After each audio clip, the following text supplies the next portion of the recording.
Hello guys, good afternoon. Time check is 12:20 PM. Oh guys, how are you today? Okay? Ito na ulit tayo sa ating planeta, sa ating favorite planet, no? Planet ng Kawanders. So, how are you today guys? Shout out sa inyong lahat, ang ating mga OFWs, ang ating mga bida-bida, no? Ang OFWs, ingat kayo palagi guys. Alam kong palagi kayong iniingatan ng ating Panginoon ayon sa ating mga panalangin at pangangamuyo sa ating Panginoon. Because alam naman natin guys, hindi naman kayo kayang pabayaan ng Panginoon dahil si Kawanders ay palaging nananalangin, okay, for your safety and guidance to the Lord. Okay? Well, ating mga OFW dyan sa Qatar, no? Kina Ma'am Jima, Mama Lisa, no? At Mama Melinda. Okay, how are you today, guys? Nagpapa-shoutout po. Shoutout. Miga. Okay, shoutout sa inyo lahat. Ingat kayo po kayo palagi dyan. Kina Sir Bert and then Alvin, no? Dyan sa Macau. How are you today, sir? No? Ating mga magigiting na mga OFWs. Okay? So, maraming nagpapa-shoutout sa atin, guys. Pero, yun, utik-utikin natin, no? Hanggang mamayang gabi tayo magla-live para makapag-shoutout din tayo. Okay? May nagsabi, no? May nagtatanong na ating ka-OFWs to sa si Ma'am Irene, no? Maano talaga ito, masigasig. Sir, Kawanders, ilang taon ka na ba? Di ba nag-birthday na ako? 65 na. Kasi para daw akong 16 years old na. Pinula mo pa ako, mama. Talaga lalo mong mamahalin talaga ang ating mga OFW sa ating mga subscriber, no? Solid talaga ito sila. Ma'am, maraming salamat po sa inyong patnubay at pagtitiwala sa ating YouTube channel. Maraming salamat din po sa tiwala. Okay? So, maraming salamat sa suporta. Shout out po sa inyong lahat. Okay? Sampa. Okay? Yung guys, no? Dito tayo sa ating palasyo. Palasyong sira-sira, guba-gubana. Ito ay papagawa din natin kasi malamig dito. So, maganda mag-stay dito once na mainit dahil medyo malamig. Yun nga, ano lang tayo mga safety precaution, okay, para to avoid hindi ma-encounter natin yung ating mga kaibigan na gumagala din. Okay, so yun. Ano pa? Ang ating mga ano tayo guys, ang tawag nun, nag-ano tayo, tapong ika nga, magasawaray, nagtapong. Okay. You know, tapong tayo guys, kasi nga, maraming mga prutas kasi dito, tulad nito mangga. So, mga dahon nalalaglag, so kailangan walisin. Okay. So, yan o. Kaya tayo ay wala, sira-sira na talaga to guys. Huwag kayong mag-alala pag kumita na ang iyong Kawanders sa YouTube. Dahil sa inyong suporta, dahil sa inyong pag-likes, pag-subscribe, follow, and then tawag nito, likes and share. Okay? So, umaangat. So, kulang-kulang mga 80 plus na lang guys ang ating 84 ata na upang tayo ma-monetize na. So doon mag-start yung ating income, okay? Pag na-monetize tayo, kaya wag nyong kumbaga wag nyong tipirin si Kawanders. Ang gawin po ninyo guys, tulungan po ninyo si Kawanders para ma-monetize, okay? And then yung mga friends natin not only to monetize, ang aim natin, maka 100,000 tayo para views or then 1 hanggang sa 250 hanggang sa 300 hanggang sa 500. Kalating million views, subscribe. Okay? So yun ang ating minimiti.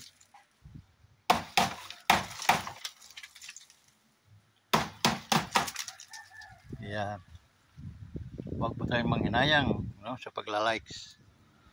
Kaya sa mga kaibigan natin na medyo hindi pa nakasubscribe, mag-subscribe na sila, himugin na po ninyo. Okay? Kasi para naman sa kabutihan ng ating mga minimiti. Okay? Makatulong tayo sa mga dapat tulungan. Guys, maraming sili dito, kaso hindi naman kayo daming sili So kung kumikita na sana tayo, papadala ko sa inyo through LBC. Mga 1 kilong sili. Ay, yan ang produkto natin dito sa ating planeta Aguantana. So, yun guys, no?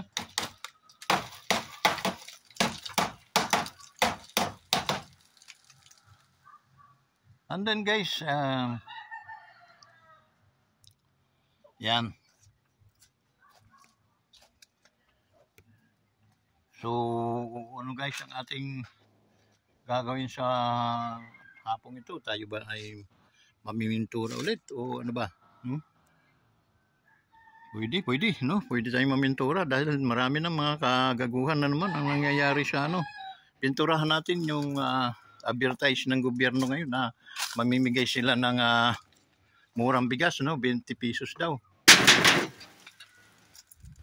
So 20 pesos na bigas ang kanilang ibibenta. So napakahirap kasi unang-una guys, kung 20 pesos na bigas, saan nila kukunin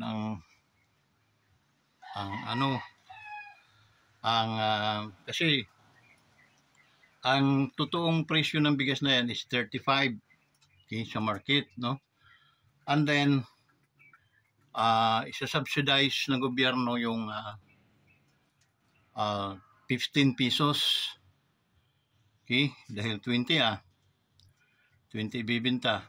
So 15 pesos yun isa sa gobyerno magbabayad ng guys, or kaya inuna nila yung yung mga local government, no?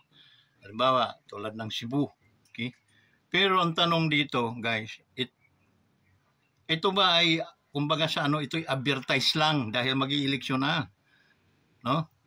Kasi kung talagang tutuparin mo yung pangako mo na pinangako mo talaga yung 20 pesos na bigas, na pag ikaw ay manalo, hindi pambubudo lang ginawa mo, a matter of 3 years, saka mo ngayon agawa ka ng tinaon mo pang mag-i-eleksyon. So napakalinaw guys na ito ay kalukuhan, ito ay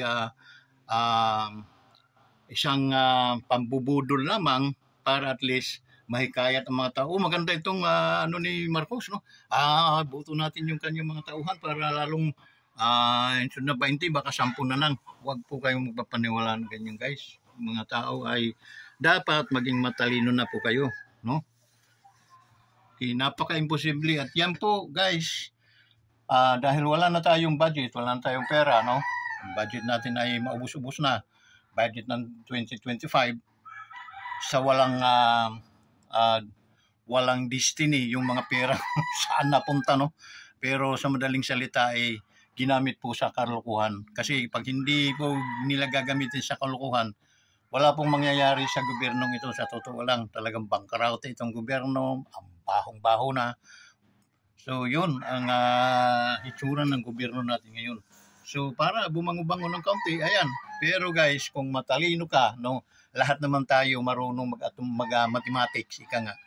1 plus 1 lang yun, no? Hanggang kailan tatagal yung kanilang pambubudol? Dahil may involved na pera yan, guys. Bilyon ang halaga ng bigas na kanilang babayaran. Otherwise, pag wala na silang so ano mangyayari? Wala na naman. Hindi po sustainable. Ito po ang tinatawag po itong band-aid solution lamang po ito. Bakit band-aid solution? Kasi nga, wala namang plano, hindi ito pinag-aralan. Okay?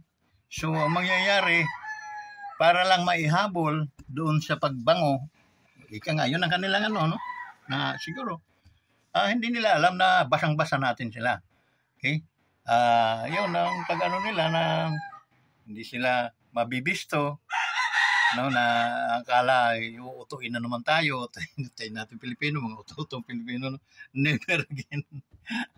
Kahit ng mga baliw, mga ugugin ng mga klaseng tao, ay alam na this. Okay? Alam na this. So, enjoy to avail 20 pesos yung bigas. Okay? Dahil yun na nga inuutot ng gobyerno, no? Ututin natin sila. Okay, bili tayo, pero wag nating ibuto ang kanilang mga manok. Guys, ibuto natin yung mga manok na taglay-taglay ni Pangulong Duterte. Okay? Yung 10 na inano niya bilang isang balang kandidato ng senador, no? Pero guys, pang-11 pakiusap. Okay? Okay lang naman sa akin si Aimee, no? O si alinman sa kanila, no? Pero wag ninyong kakalimutan hanggang sa wakas, ilagay niyo sa inyong puso, wag sa isipan, si Bonifacio Busita. Dahil malaking bagay po yan. Malaking bagay. Hindi po yan nababayaran at ang balansi po ang pag-iisip ng taong yan. Kaya wag po ninyong sayangin ang klaseng tao yan. Kapartner, magiging kapartner yan ng ating isang senador na masigasig din na si Marcolita. Pag yung dalawa ang nasa Senado, ang ganda ng tatakbuhin ng Pilipinas. Okay? Dahil puro malulusog at saka mga mabitamina yung utak na papasok sa Senado, guys. Wag na yung mga luma-luma, yung mga sila, lalo na yung mga inaano ni Marcos, kanyang mga dinadala-dalang mga isinusuka. Wag na po. Mga bagoong Pilipinas, talagang wala pong saysay. Okay? Andyan si Pacquiao, wala man si Pacquiao, guys, na dating sinusuka niya si Marcos, ngayon yakap na, tingnan mo. So doon makikita yung taong walang determinasyon ng utak.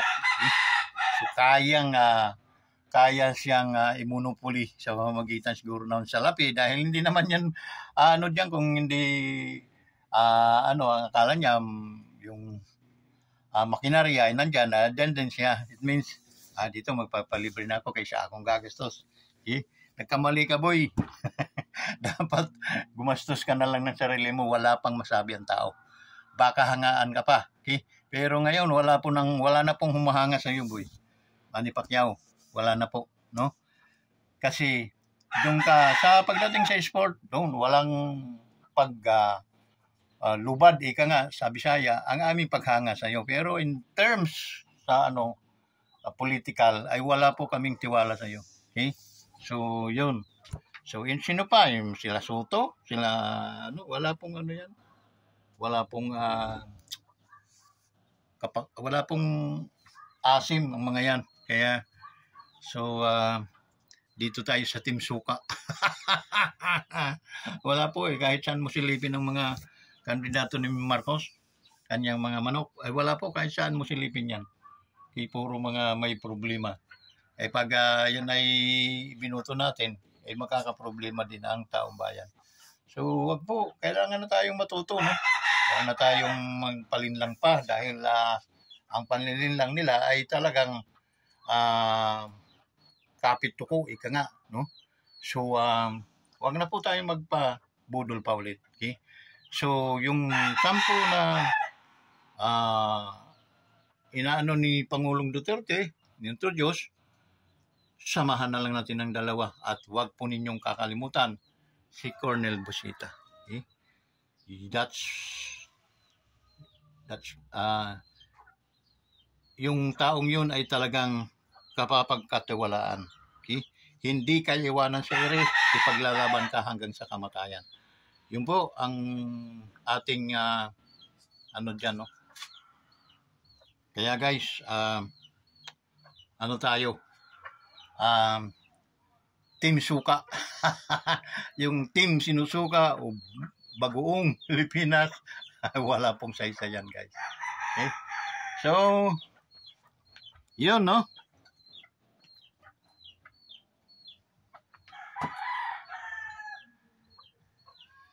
Yun, no? Yun. Medyo tumahimik na yung ating mga siga guys. Wala nang nag-umusok. Okay? So,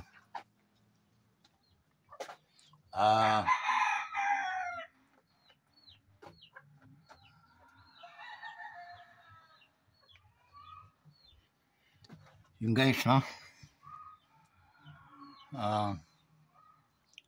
Malinaw po, no? Malinaw. Dito naman sa lokal, guys, balik tayo, nasa Laguna tayo, no? Dito sa Pagsanghan. Okay, pagdating sa gobernador, hindi naman mananalo yan si Fernandez, no? Dahil talagang problematic ng taong yan. Okay? Medyo duda-duda ng mga tao dyan. Duda na, hindi lang kay duda-duda. Duda. Hindi ko nga alam kung bakit nagaganyan yan si Fernandez, no? So, marami pa naman pagkakataon na Fernandez na magbago, no? And then siya kakaulit tumakbo. Okay? Pero ngayon, hindi ka talaga namin ibubuto. Never. Pati yung partner mo, never din. Okay? Kasi ano namin dyan sa kay Aragonis na lang kami. Okay? So, yun. Nagkaanuhan tayo. Pero pagdating sa lokal, sa mga dito sa tatakbo ng mayor ng bayan ng Pagsanghan, okay? Arisa Abilia po, yung po lang ang solidong mga taong magpapaunlad ng Pagsanghan. Dahil alam niyo kung bakit ko nasabi ito guys, matagal-tagal na rin ako dito sa Laguna.